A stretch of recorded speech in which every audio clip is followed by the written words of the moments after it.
সম্প্রতি খাবারের সাথে বিষ প্রয়োগ করে রাজধানীর জাপান গার্ডেন সিটিতে মেরে ফেলা হয়েছে বেশ কয়েকটি কুকুর ও বিড়াল।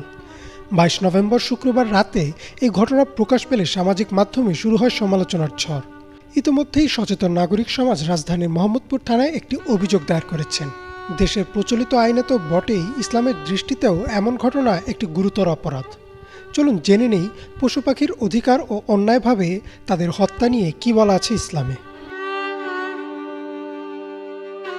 রাসূল সাল্লাল্লাহু আলাইহি ওয়াসাল্লাম বলেন, কোনো পশুর প্রতি যদি কেউ দয়া দেখায় তাহলে সে যেন কোনো মানুষের প্রতি দয়া দেখালো, আর কোনো পশুর উপর যদি কেউ নির্যাতন করে তাহলে যেন সে কোনো মানুষের প্রতি নির্যাতন করলো।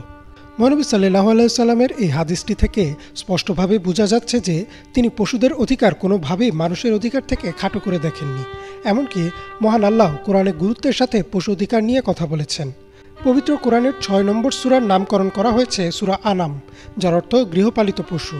এই সূরায় আল্লাহ বিশদভাবে বর্ণনা করেছেন পশু পাখির প্রতি মানুষের করণীয় নিয়ে। সূরার 38 নম্বর আয়াতে আল্লাহ বলেন, পৃথিবীতে বিচরণকারী সমস্ত জীব এবং আকাশে ডানা ঝাপটে ওরা পাখিরাও তোমাদের মতোই সম্প্রদায়। কিতাবে কোনো কিছুই আমি বাদ দেইনি। অতঃপর স্বীয় প্রতিপালকের দিকে তাদেরও একত্র করা হবে। এই আয়াত ও হাদিসের বিভিন্ন বর্ণনা থেকে পাওয়া যায় যে যদিও মানুষ ও জিন ছাড়া অন্য প্রাণীদের পরকাল নেই, তবুও কিয়ামতের দিন সব পশু পাখিদেরও পুনর্জীবিত করা হবে। সেদিন শোনা হবে তাদের অভিযোগ ও ফরিয়াদ। অর্থাৎ যদি দুনিয়াতে কেউ তাদের সাথে খারাপ আচরণ করে, তাদের কষ্ট দেয়, হত্যা করে, তার ন্যায় বিচার তারা পাবে। আবার যদি কেউ তাদের প্রতি মায়া দেখায়, খাবার দেয় বা যত্ন করে, তারও প্রতিদান তারা পাবে। এছাড়াও মহানবী সাল্লাল্লাহু আলাইহি ওয়াসাল্লামের দুটি বিখ্যাত হাদিস রয়েছে পশু অধিকার নিয়ে। আবু হুরায়রা রাদিয়াল্লাহু তাআলা আনহু থেকে বর্ণিত, রাসূল সাল্লাল্লাহু আলাইহি ওয়াসাল্লাম বলেন, একবার এক পতিতা একটা কুয়ার পাশ দিয়ে যাচ্ছিলেন। তিনি দেখলেন পাশেই একটা কুকুর পিপাসায় মৃতপ্রায় অবস্থায় পড়ে আছে। তার মায়া হলো। তিনি নিজের জুতা খুলে তা তার মাথার কাপড়ের সাথে বেঁধে কুয়া থেকে পানি উঠিয়ে কুকুরটাকে খাওয়ালেন। আর তার এই কাজের জন্য আল্লাহ তাকে জান্নাত দান করেন। অর্থাৎ আল্লাহর সৃষ্টি এক প্রাণীর প্রতি দয়া দেখানোর কারণে ওই নারীর সারা জীবনের গুনাহ আল্লাহ ক্ষমা করে দিয়েছেন ও তাকে জান্নাত দান করেছেন।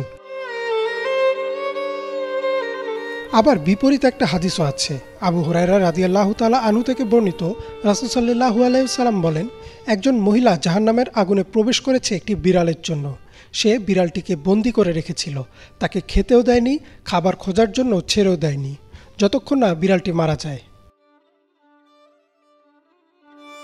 উল্লেখিত আয়াত ও হাদিস থেকে একটি বিষয় পরিষ্কার যে ইসলামে প্রাণীদের অধিকার কোনোভাবেই মানুষের অধিকার থেকে খাটো করে দেখা হয়নি। যদি কেউ কোনো পশু পাখির প্রতি দয়া দেখান, শেষ বিচারের দিন আল্লাহ তার প্রতি দয়া দেখাবেন। কিন্তু যদি কেউ পশু প্রাণীর সাথে নির্মম আচরণ করেন, আল্লাহ তার সাথে সঠিক বিচার করবেন। মহান আল্লাহ আমাদের সবাইকে বুঝার তৌফিক দিক। ইমরান মাহমুদ, বাংলা ভিশন।